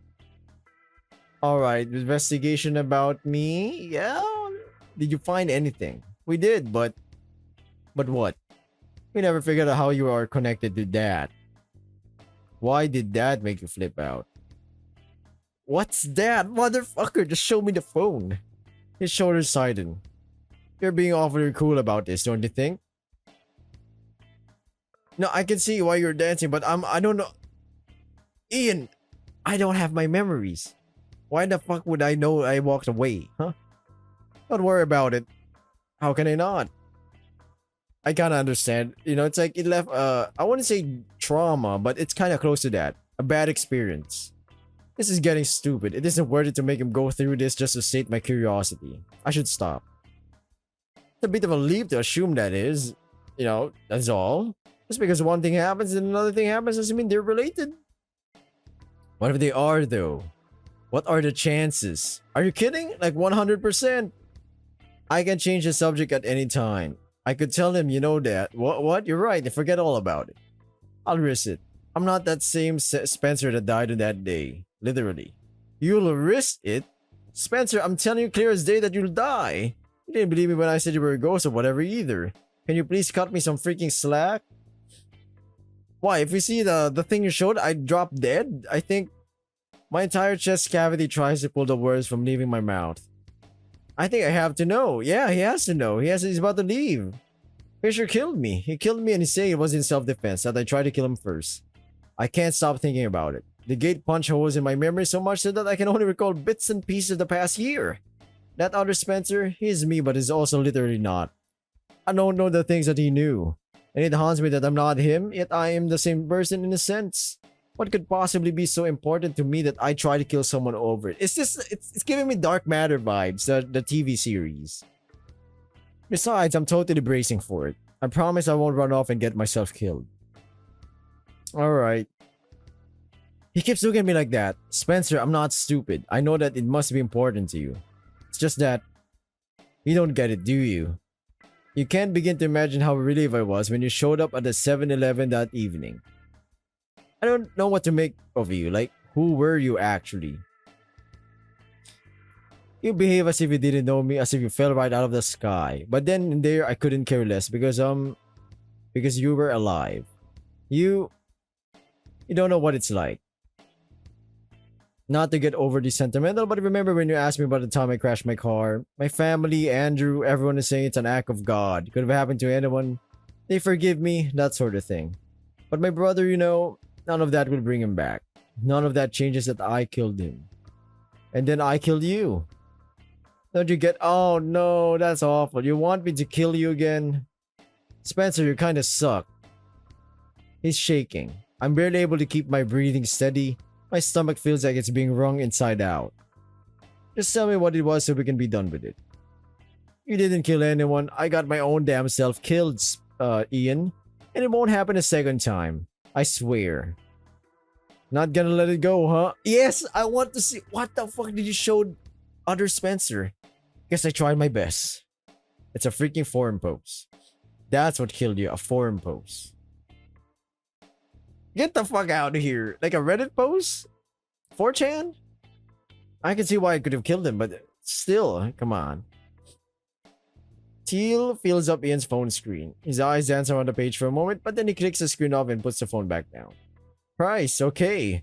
A couple of years ago, a bunch of shit went down like it was crazy. Shootings, a massive fire in the middle of downtown, the entire jury for a minor breaking and entry case all died in three separate accidents. Okay, they all happened to span of 1 week. The whole year's been like that. Was that when the car crash rate tripled? Yeah, he told me. Oh, yeah? Right, of course, I see. Um, you were asking me about it and I was showing you bits and pieces of what we managed to dig up. It was a lot. That is, a lot of news articles were written during that time and some of them went into great detail.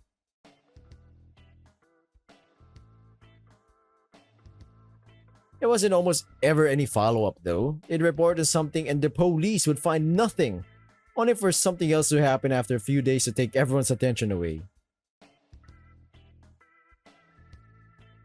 Well, that sounds awful. And then it stopped, right? Yeah, right before Christmas. Everything stopped. You wanted to know about that. Okay. We went through a lot of material, so April that year? Okay, but that point things have gotten scary bad. I was still in rehab at the time. Okay, what's happening? That was the first article. Okay, the expert was missing and the article's author presumed they were called back home. That doesn't tell me anything. About that. About what? I mean, it doesn't ring any bells. I don't know what I do anything. Yeah, I was about to say, what the fuck? Ian, I don't understand. Oh. Well, thank you, Spencer, but there's more. Oh my. Go on, my man. Yeah, alright. Much later on, Jake, Todd's friend, ran into a series of forum posts that seemed relevant. Okay. Goth Visser with a 0 instead of an O. Okay. Antonio Ruiz, and he never kept his name. That is from Rockland, a secret online. One of those that's okay. Mortuary technician. Okay, yeah, post. As you manage that, what kind of guy my group wishes for in our wildest dreams. Okay then. ICU doctor. Alright, keep mother Ian, get to the point. What the fuck did you show me that I started just blanking out. A few days later, reports that the doctor had stopped coming in. Okay. Like small things, his favorite pen had gone missing, so the man completely ceased from existence. The world erased him. When he ever gets fired because his mental well-being had gone down the drain, you bet the doctor was to blame. We were enthralled to find the forum arguments that ensued. Okay. Something goes missing, someone goes insane. Alright, I get it, Ian. I get it. You're giving me the whole forum post. They were trying to figure out what was wrong with him. Who was this damn doctor that he lost his mind over? He doesn't remember. Everyone has a different trigger, a different thing that they will obsess over. But when you ask them about it, it quickly becomes clear that they don't remember what it was. Okay then, zooming in. Just before getting banned for saying some racist crap,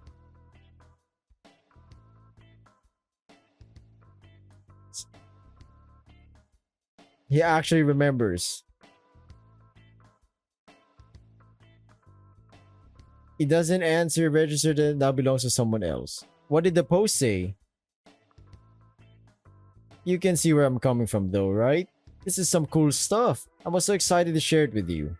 And it isn't like this God Visor guy. He's just one of a half dozen other people I've shown you, other online crazies just like him. This one made me lose my shit. Nah, get the fuck out of here. But what did the post say? Christ. See for yourself. Sorry, it's in Scrunchovision. It's a screenshot of my PC. I'm not on dope. Are you 13? Okay, I'm cleaner than all you crackheads combined. Didn't think so. What is not clicking? Alright, that happens all the time. It could happen to you. Actually, it should happen to you to teach you a lesson. There, I'm describing him. Is that doing it for you? Do you believe me yet? Blue eyes? He was after someone. Completely unrelated to anything he was asked about, but he was losing sleep over it. Okay, detectives interviews. It was after that man. No clue who that was. You know, the guy looks like a fucking mess, and it's because someone is in his dreams. Okay, then, you know what he told me? The way he said it's like he rehearsed it 1,000 times. Okay, then. Wait, it's my worst and most frequent nightmare. That man has to be stopped. Um, did you finish reading? Can I have my phone back? So, got an idea what's that all about? Spencer? Where are you going? There isn't anything around for miles. Oh god, stop. You promised you wouldn't. I'll fucking run you over myself, you asshole. Spencer! The man rang our doorbell 3 years ago, March 23rd, 2007. He introduced himself as Nelson Fisher, born John Swain, a member of the Rockland Looking Glass Veteran Association. Despite the late hour and the lack of prior notice, we let him in.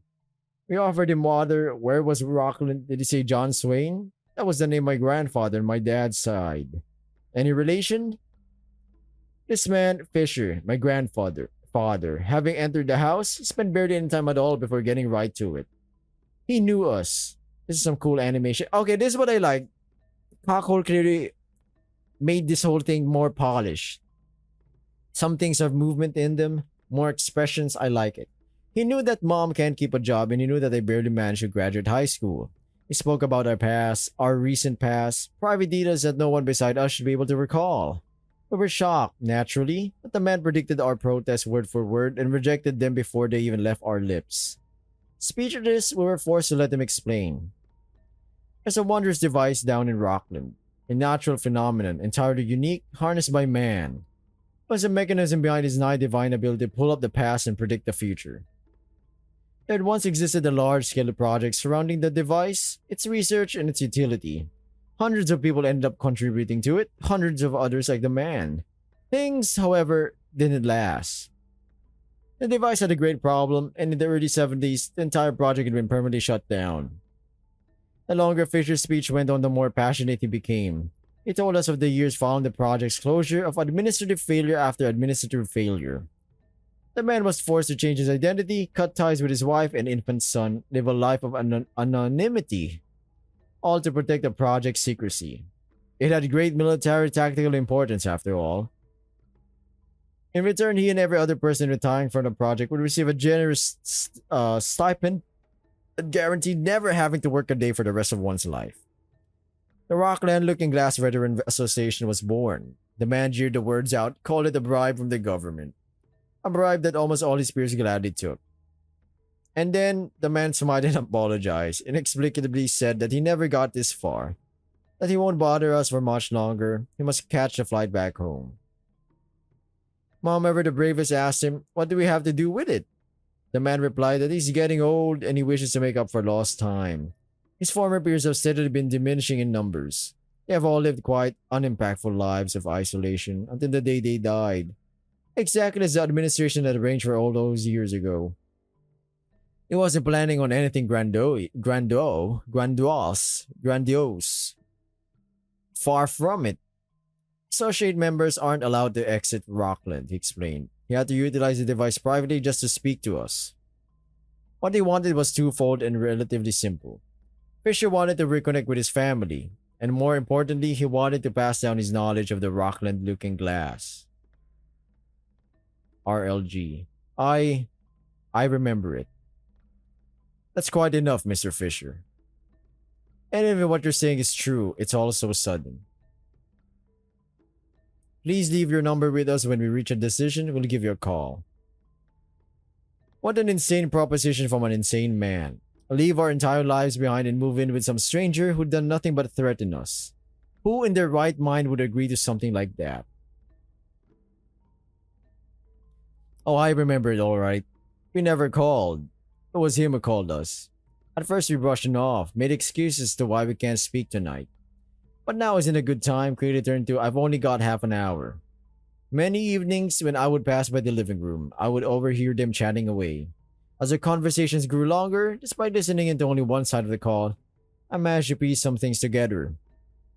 The man had secured a fraudulent position in the Rockland County Clerk's office and was reestablishing ties with old colleagues in the town college. He never made attempts to hide his intentions. He wanted us in Rockland and made progress towards sweetening the deal. Over time, the now hour-long phone conversations grew heated. Even outside his boastful disregard of the law, the man had a strange outlook on society and on life. An outlook that became increasingly difficult to wave off as the ramblings of an out-of-touch retiree. I withdrew to my room. I couldn't stand the yelling. Why can't this felon take a hint? Why did he have to stick his nose into our lives? Then one day, the shouting had reached a boiling point. We received no more phone calls after that. A year later, Rockland was set ablaze. It was Mom who first discovered it. Fisher presented himself as powerful and dangerous, and Mom hated getting blindsided by people like him. We observed in distant curiosity as week after week a new strange occurrence would break local news. Despite the severity of the incidents, they would rarely reach a national level, and whenever they did, it was a comma, a statistical outlier on a marginally related graph. I looked it up online. In some communities, Rockland had become a bit of a joke. A backwater murder county where law enforcement is impotent and all the officials are corrupt. Dread got the better of us. It couldn't be him, could it? On November 1st, 2007, over dinner, we decided that we should call just in case. The daily shouting returned, stronger than ever. On the evening it got unbearable, I decided to peek out of my room. Dad sat in the living room, eyes wide, expressionless, looking through the turned-off TV. When he spoke, it's like intended only for the walls to hear. The old man has gone insane, he said. He's erasing people off the face of the earth. I remember. Huh. Sorry you got dragged into it, Spencer. This is my fault. I'll take care of it, I promise. I'll find a way to sort it out. No, that's wrong. That's not what happened. I remember the hospital Dad worked at, St. Mary's, refused to go through with the procedure. Kidneys aren't a rare organ donation, and it's not like the patient is in any critical condition. He should just wait his turn like everyone else. But Dad was adamant. He argued and yelled. He and the patient were a perfect match. He was in perfect health. The surgery was routine. In the end, we drove 30 miles to the South Memorial Hospital. It was the next best thing. What happened? Oh no, yeah, that people's lives he saved, childhood friends and colleagues. Even a couple of people who he sometimes helped getting their meds refilled. It was only then that I found out what happened. Mom had no idea how to explain to a 10-year-old child. He didn't have to die, some of the attendees told me. It was his damn personality. Dad was always pulling stunts like that, and it was only a matter of time until it caught up to him. One person even got on one knee to console me at eye level. Their sentiment was similar to that of everyone else. What a waste. A couple of weeks later, the last person helping Mom out stopped showing up to our house. That is what I remember. I remember it clearly, but Amy's the name of his mom? I'm flying down to Rockland tomorrow morning. I can't stand it any longer. I can't think. I can't focus on anything besides it. He's the reason I can't sleep. I don't care anymore if what he claims is true, that he really is my long-lost father. What he's doing to that town has become worse. My worst and most frequent nightmare. That man has to be stopped.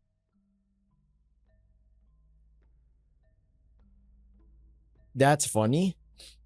That can't be right, can it? I was 10 when Dad died, so either 10 or 11. 1998 for sure. I remember, was it spring?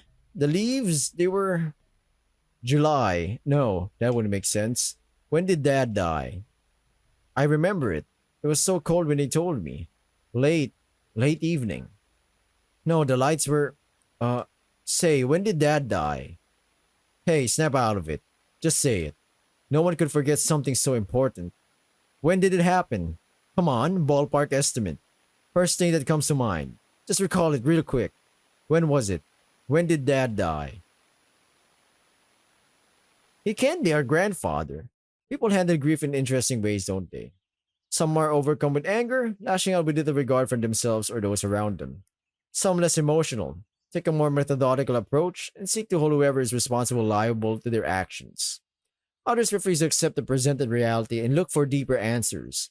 Others still take it as an opportunity to better themselves in case you could prevent a future misfortune. And there are those who obsess.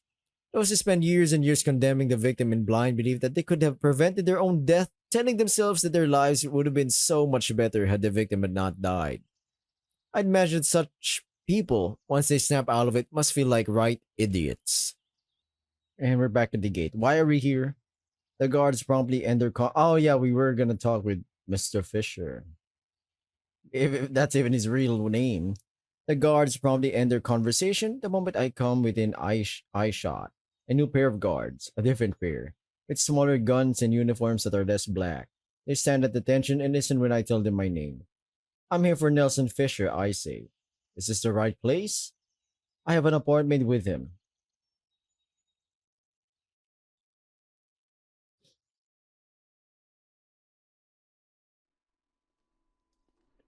Well, what do you know? My unruly grandson decided to show up after all. You aren't that thick in the head, I don't believe. Neither do I take you for the type to have given it all up. So I have to wonder,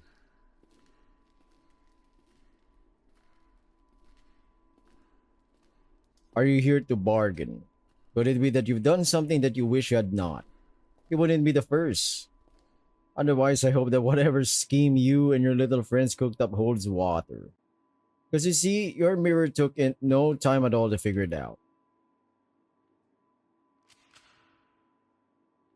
What happens to people who die inside the gate?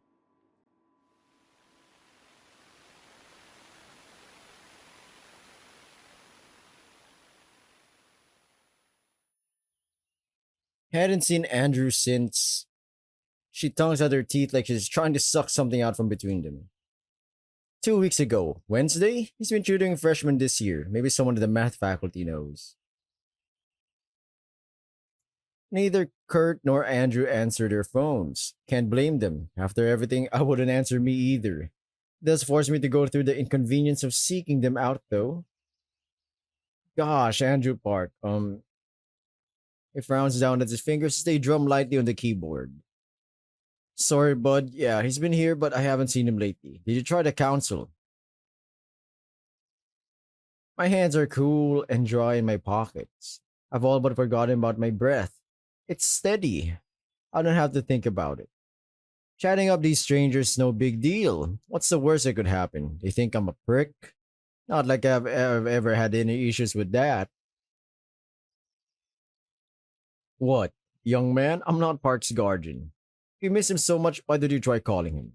Anything else? No? Then excuse me, you're making me late. Asshole. The eighth time is just as pointless as the seventh. I no longer have the patience to wait for it to get to the answering machine. Desperate times call for desperate measures, I suppose. I pull a folded up fly out of my pants pocket. Had to dig to the bottom of my drawer to find it. It's a pamphlet Andrew gave me all the way back on the day we first met. Andrew has two numbers written next to his name. One of them is the one I have saved in my phone, but the other one is some unknown thing. Doesn't look like a landline, but hope his mom doesn't answer. Actually, who cares? Fuck it. Huh? Where's that coming from? Let's try that again.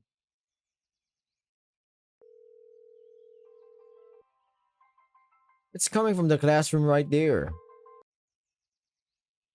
Andrew, I listened in closely for half a minute. Come in. Yo, how's it going? I'm good. How about you? Good. Cool. You. Andrew? Fantastic. Andrew standing in between a couple of desks angled to form a semicircle around him. There's a cardboard box on one of them, and besides it are a myriad of documents, folders, and binders organized into tall stacks. I recognize a few of them from the night the three of us spent in a cabin on Ian's birthday. Nostalgic. So, so, I nod towards Andrew. You two are still on that, huh? Oh no, I'm just helping Andrew pack his stuff. What? Did he get fired or something? He stepped down. Andrew slaps the papers he's holding softly down on the table and straightens up. That's right. My apologies, Spencer. I'm afraid I will no longer be able to provide you with tutoring. Leslie Carter will be taking my place. She had already been updated with your academic status along with a written record of my impressions. She's a great tutor and a personal friend of mine. You're in good hands. Oh. Thanks. Back. Yeah, fuck it. Just double check, if we are recording correct. Why'd you quit? What do you think? Andrew's papers fanned Kurt dismissively. It's alright. I don't mind explaining such things. If, of course, you care to hear it, I'll hear it. What's up? Nothing has changed from your end, has it? Kurt takes a step back to blow a cloud of smoke towards the back of the room. I have been informed of the details of your latest exploits, you understand, and as you put it, nothing had changed. Professor Reed, my supervisor, hadn't made any signs that anything is off. Suspiciously so, as though he's completely blind to anything that's been going on. Difficult to say if he truly is. Regardless, it appears he's perfectly content with letting me carry on with my job. And I could carry on with it, in theory. Is that what you propose that I do? I guess? So, what? You finally got sick of Reed? Is that it? Yes. He takes a deep breath and then blows it out through his cheeks. You will not believe how very much so. Wouldn't doubt it. You wouldn't doubt it. So what will you do from now on, man? What will Andrew Park do? What will I do? Regarding what? Are you leaving the council too? I am.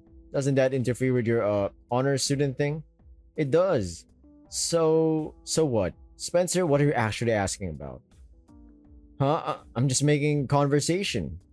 You are just making conversation, aren't you? The corners of his mouth tighten. I'm still a bit confused. Sorry, I shouldn't be taking it out on you. As I'm sure you can tell, I'm a touch frustrated over the entire thing. Reed is merely the tip of the iceberg for my choice. I'm planning to move. You're leaving. I'd leave as well. I'll be fleeing, I'm sure you want to say. Suppose that I understand where you're coming from. It does seem like I have been implicitly pardoned. Technically speaking, I have got very little involvement in Mr. Fisher's affairs compared to you two. I could leave at any moment, truth be told. My one remaining semester here is mainly for show. My inbox is chock full of offers from either coast. Were I to drop everything and relocate, it is unlikely that my life would not be comfortable. My parents have always wanted to move, and I had confirmed with them that they still do, so that's not an issue either. But you haven't until now. And now I am. Huh. His palms rub for a few seconds on top of the desk as if to wipe off some non-existent grime. This line of questioning is taking me a bit by surprise, I must admit. Are you, out of all people, implying that I should keep my job? I don't know, it seemed pretty important to you. It was, and it isn't anymore? How should I put this? Well, Kurt had heard this story before, but let's say that when I was younger, I went through some troubling times. And as a result of those times, I put it into my head that if I just put my mind to it, if I'm just a bit better than everyone around, I might be able to live a happier life. It's not an uncommon sentiment, I'm sure you agree, and I don't claim I have found it to be entirely incorrect. The problem lies in the path I chose to implement it. There's no rung in the social ladder you can rise to where you stop getting pushed around as a younger me had hoped for.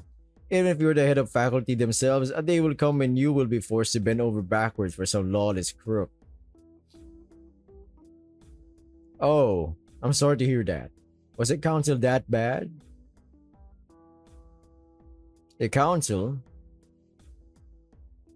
Oh, don't take it the wrong way. It's not like that. Not horrendously so, anyway. I wouldn't have gotten with where I am if I didn't consider at least a few of them my friends. I don't regret my time in the council, but it is time to move on. What about Ian? Oof. What about him? I'm getting worried, Spencer, but I'll answer the question. Regrettably, I had to embellish the story I gave them, but I spoke with Ian and his parents. I believe that presently they're considering their options. It seemed like Ian was notably unsurprised by my plea. Is it possible that you have spoken to him before me? Why are you suddenly so invested in where I go or don't go? Huh. Kurt stomps down on his spent cigarette butt and kicks it towards the back of the class. How much did you tell him? Everything. Everything? Don't tell me you brought into Fisher's lame bluff. How much of everything? As much as I can remember. Did something possibly occur in the other world? Andrew stops to reflect on the word. Then he makes an exasperated noise out of the back of his throat and shakes his head. No, you know what? I don't want to hear it. You should be saluting me for not jumping on the nearest greyhound and screaming all the way out of town. There is a hell device underneath the floorboards that has the power to manipulate reality itself by some inscrutable quantum logic. And our adversary, a little murderer, is the one person who has managed to work it out. Yup. This is a JoJo Bizarre Part 4 reference right now. That is what this is about, is it not? Yup, he's correct. What you're trying to lead me to talk about in that unsufferable vague way of yours.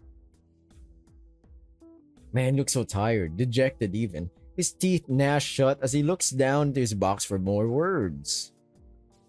Call me a coward if that is what you want. It would be telling a lie if I claim that I'm content with this decision. But what's left to do anymore? We've poured through all the documents and put all the puzzle pieces together to form a complete picture. And to what end? Mr. Fisher has eyes and ears planted anywhere there's power, and he barely makes an effort to cover up that fact. That's true, he pretty much just goes anywhere, shows that he's him. He's like, I run this fucking town, man. I had planned to submit everything to the police, but if he can just undo it at will? Yeah, he has somehow found the way to work the logic. I think so, and I think he understands it in that level. He throws up his hands. So, what you're planning on staying? You aren't? Are you fucking insane? I'm not sure. Spencer, I hardly believe you're here to ask us to stay. What is it that you want? You must have called me dozens of times. I take a deep breath. Aside the multitudes of residual aches, there's no tightness in my muscles. My heart is soft, my nape is dry. There's no doubt remaining that this is what I must do. I reason to believe Fisher's more dangerous than just a murderer. I need your connections and I need your brains, both of you. Can I please ask for your help? Huh? Pardon? You want what? The gate, the RLG, whatever. He's learned how to manipulate it only a few years ago. On the other hand, everyone here lived as if weird shit had been going on for decades. That's what the gate does. It's organic. It reverberates backwards and changes the past in a way that only sort of makes sense if you don't think about it. All to keep both of its ends in sync. That is what he told you to, isn't it? He downplayed it and deflected his involvement with it. Made it sound like it was an inevitability as opposed to something he had intentionally done. I'm saying whole chunks of your life may have been false. False as in the gate made them, I mean. They real now. Are you sure about this? Yes. Plenty of people had access to the basement of the Jefferson building over the years. None of them had anything to do with it. How do you know? Or rather me from the other world, it's not the only person he killed, not by long shot. I don't know what his agenda is or how many people he got that way, but there's a reason why we never heard of any of them. He wiped them all straight out of his history. So if you die inside the tunnel, I think that's what happened. He killed them. What happens if you die inside the gate? Well, you don't exist anymore. Fisher expected me to show up at the basement in a few days. If we're careful and if we combine our efforts, I'm confident we'll be able to catch him off guard. Answer the fucking question, Spencer. How the fuck do you know all this? A needle shoots through my heart. No way out of it. I have to tell them. They should know. What? Whoa, No! I remembered something. Same thing the other me remembered. We knew Fisher, sort of, for a few years. He killed my dad. I think that man has to be stopped. Well, that would make a lot more sense. The scheme that me and my little friends cooked up, it's a surprise. Good morning, Grandpa. Before you shoot me, I have a couple of wonderings of my own. If you don't mind, of course. This is scaring me, man. Spencer's looking straight at me. Why you'd killed me and why you killed Dad, I get it. Self-defense, you call it. I'll take it. Makes sense. He tried to stop you and you prefer not to be stopped. Having said that, something's been bothering me. It wasn't Dad or me or anyone we know that you started with. So what's the deal? Are you on a revenge plot or some similarly stupid shit? What's he gonna say? Oh. Well, what an entrance. For a moment there I forgot which end of the gun was aimed at who. Are you sure you're in any position to chit-chat so freely? You won't shoot me, says who. Got a hunch. A hunch, huh? I heard that one before. He huffs out a small laugh under his breath. Fate must be whispering in your ears. What oppressive confidence. Just like last time we met here. How long have you been like this, I wonder? Maybe I should take you out of your misery. After all, the gate is under no obligation to bring you back. You read me like an open book. I won't shoot you. Not yet. Not before I tell you about me and about the gate. If there's a shred of chance there's still some of you in there, Spencer, it's important that you hear it.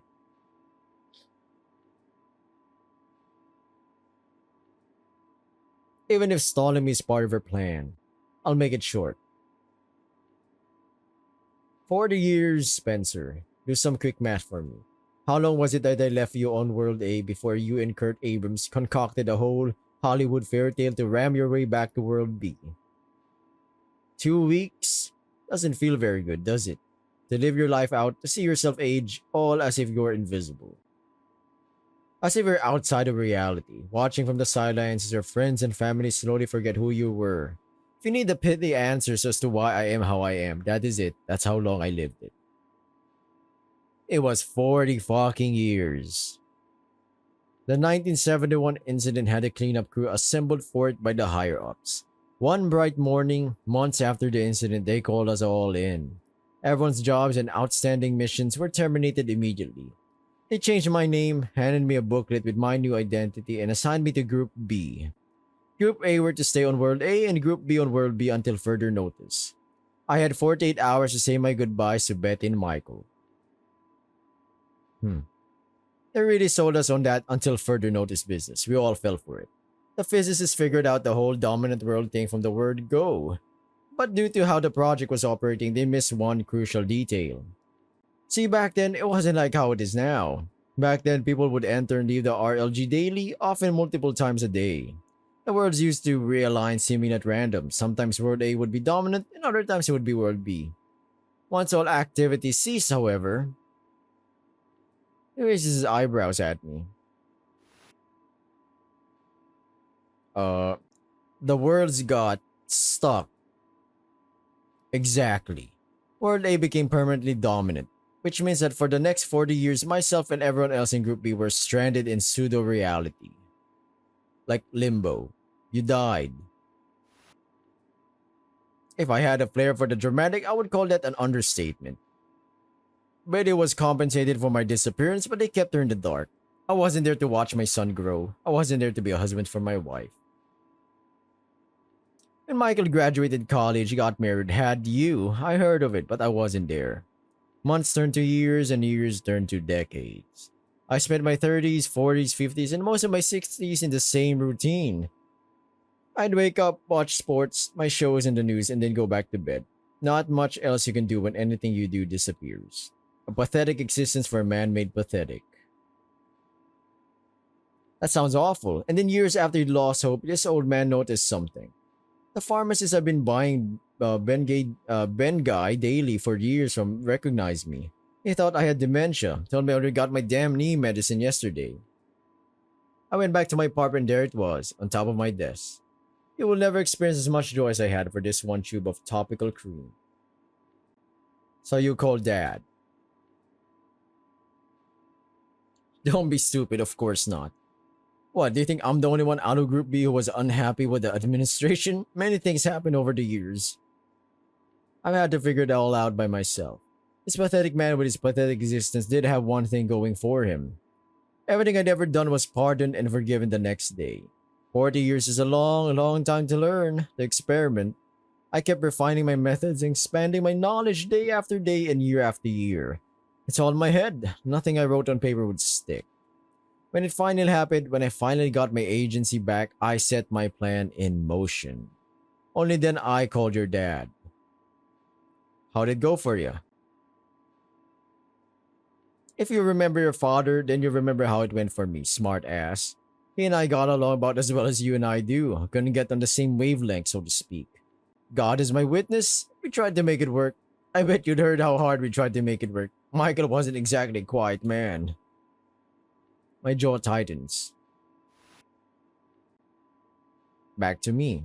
So, what? When Dad cut you off, you just decided to take it out on the town? On the administration. And no, not at first. Not at first. Don't get the wrong impression. Those people I killed were corrupt and evil. There's no lens through which you'd look that would paint their death as anything but a net positive for society. You'll have to take my word for it. They deserve to die. Much like how I deserve to die. Wouldn't you agree? Despite how great it felt, I wasn't in it for some petty revenge. Then what was it? Your parents wanted nothing to do with me. Without a family, without any friends, there wasn't much left for me. I only have so many years remaining. The gate, the RLG, it's a miracle device. The only thing it can't do is bring someone back from the dead. And I found out its secrets, how it determines which world to erase. Just by merit of having exclusive access to it for a few months. Suddenly, I had the means to change my past. A new idea came to mind. If I play my cards right, if I arrange for events to force the gate to alter history. Is that why there's like newspapers everywhere inside this gate? I might be able to sculpt having lived the life I never had. So did he? Needless to say, I have failed. Ran out of people to kill. If you came here to stop me, then you came here for nothing. I'm not killing anyone anymore. Save for one. There's only one item remaining on my agenda, Spencer. Are you ready? Oh, because he's curious. What happens if he kills someone inside the gate? Just about.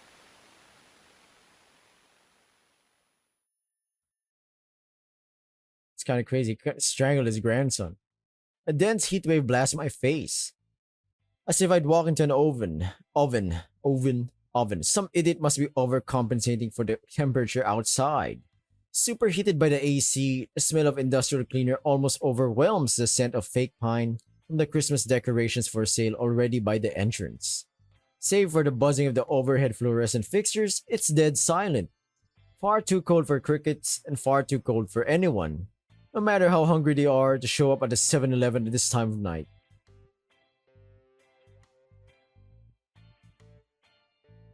Surprisingly, my tuna sandwich is front and center on the shelf here.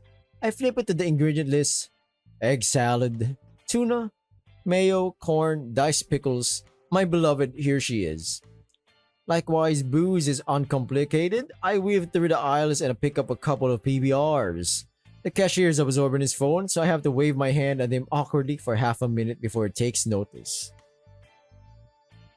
Excuse me. Shoot, sorry sir, how may I?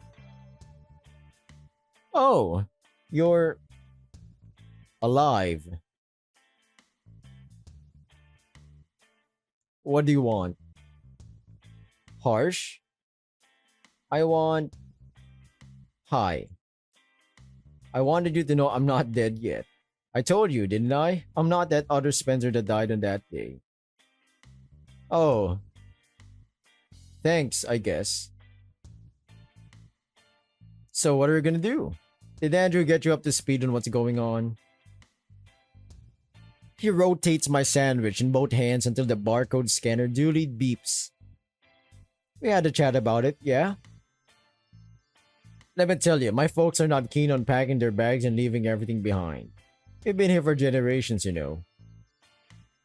The plastic bag crinkles loud as Ian pushes it around to make room for my beer. So, when is your flight? Monday morning, next week. I pass him a $20 bill and the cash register pops open. He counts the cents, and when I refuse to take them, he dumps them into a Slurpee cup labeled tips. Isn't that a bit too late? Sorry, I'm out of the loop. Isn't your, in a couple of days? It is. Ian tears a receipt out of the cash register. You're fucking crazy. It's not unlikely. Oh, I look so sad, man. He drops the receipt into my bag. My throat starts seizing up, so I take in a deep breath to counteract it. Have a nice day? Actually, what? Hold on. I want to tell you something. And after we acknowledge it, I want us both to forget it. You know, so we can move on with our lives. Got any time for that? Ooh, what's this spicy? I guess. What is it? I breathe in, I breathe out. It only aggravates the unease in my stomach. I have been bad. Like, really bad towards you, I mean. Terrible. And I know you'd never forgive me, but I want to apologize anyway. I mean, you said sorry so many times, and I did too, but also I kind of didn't, sort of. You know, just didn't seem fair, you know? No reaction. The AC must be somewhere overhead because the heat's getting unbearable. The collar of my shirt itches like crazy and my palms are starting to sweat. I swallow. I'm sore for, let's see. Well, first of all, for making you think I'm gonna die and for keeping you in the dark until a few days ago. And it was not okay of me to run off like that. And I'm sorry, truly and honestly. And I guess in general, sorry for being kind of a fucker. Like, I didn't think of it like that at the time, but I might have led you on at one point. Maybe more than one point. Um, I think you're kind of cool, Ian. You didn't deserve having to deal with my cold ass shit. Sorry. That's what I wanted to say. Is that all? Sort of. I fight the urge to rub the stinging out of my eyes. Though I kinda thought we could watch some anime together. Or something. You know, for old time's sake.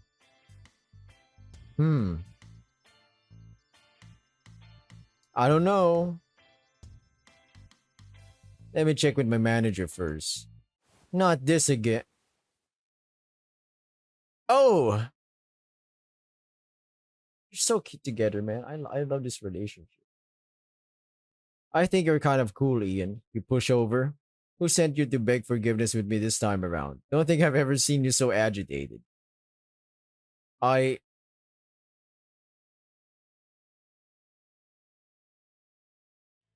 No one did. I just had a good night's sleep. He did. Look at him. Look at his face. Are you flying back to your mom? Yeah. Send me your address. I'll visit you over winter break. If you want, that is. I reposition my face to speak more freely by drawing it across his jacket. Uh, that would be cool. Aw. Well, if this is the end, I think this is a Spencer? Yeah? What are you planning to do? I'm going to confront Fisher. I hope you know what you're doing. My chest expands against his. He smells like a 2-in-1 shampoo. Ian, there's another thing I want you to know. It's important. I'm not sure if that's how it works, but repeat it to yourself over and over. Write it down. Tell someone you trust. Things are about to get fucky. I'm liking that term. Things are about to get fucky. How fucky? Unbelievably fucky. I squeeze him tighter to make sure he hears it. But no matter what happens, I'll seek you out, alright? I want that you become like one of those internet crazies you love so much. I promise you that. I swear. Things are about to get fucky. That is ominous. Wait a minute. I'll remember it. Thank you, Spencer. I think. This is the longest hug I've ever seen. Aw. Hey, I've been thinking. And stop me if I'm out of line, right? But this Fisher guy. What about him? Didn't he say there used to be an entire organization working on the gate? Couldn't you just, I don't know, ask them for help? Ian.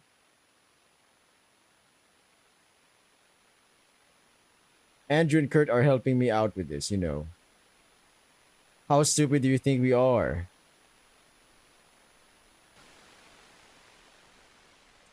Real fucking stupid.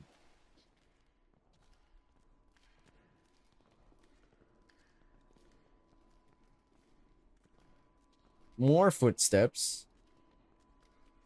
I see.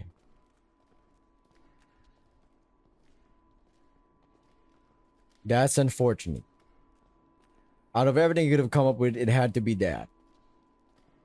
What did I tell you, Spencer? Are your friends resourceful or what? I wonder, Grandpa. Do you remember Shirley Solis? She tried explaining it to me for 15 minutes why you don't need the newspaper clippings anymore. Went right over my head, unfortunately. Besides that, lasers and quartz crystals are somehow involved. Real cool stuff.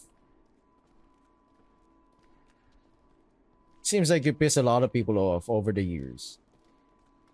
Once we got in contact with Barry O'Neill, it's like he had everyone on speed dial. Before you know it, like 20 of us were all at Alan Gold's house. Do these names sound familiar? They all know you.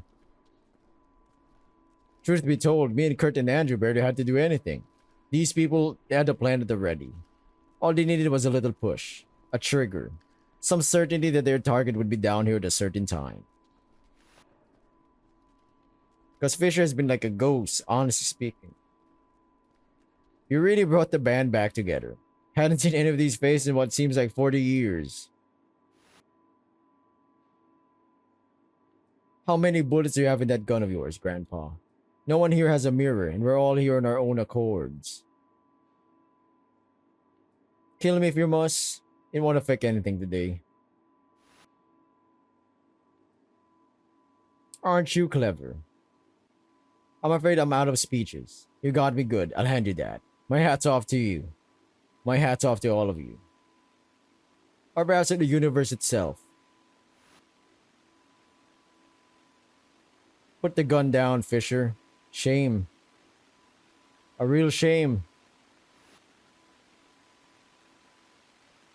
See, I won't be able to tell you after all. No reason to with so many people around. Before we end our little get-together, let me ask you something. For my own sake. Aren't you curious? Don't you want to know how the gate works? He's gonna say no. I couldn't care less. That too is something I'd heard before. You turned out to be a real piece of shit, Spencer.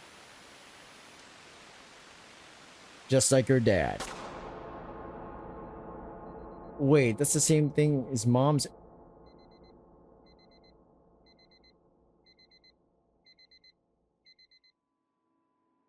It's a fucking loop! Fisher, you bastard! No! No, mother trucker. That's how it ends? That's how it ends, huh? Well, my theory is that story-wise, this could branch out to a couple of things. One, that is the ending. Fisher gets defeated. Everybody gets to live normally now, I guess, quote unquote. Or B, he knows something about the gate. He's confident, even if he shoots himself. Does the entire thing reset back to like what, a month, a week? Ah, that would be fucking wild, mate. But yeah, what I'm gonna do here is instead of I'm gonna cut the intro out, jam and the outro and the other one. Jam this motherfucking piece of shit episode ending, whatever. Into 2 hours, okay? So I'm gonna end this video right here. Thank you for comment down below. What are your theories? I don't know if I'm correct with what I'm thinking. Possible what ifs. Could 922 have a sequel or a related universe? Somebody give this man money. Holy shit. But yeah, thank you for watching. Subscribe, like, comment down below. What a doozy of an ending. Mindfuckery. An open end. He did say it's gonna get fucky. That's for sure.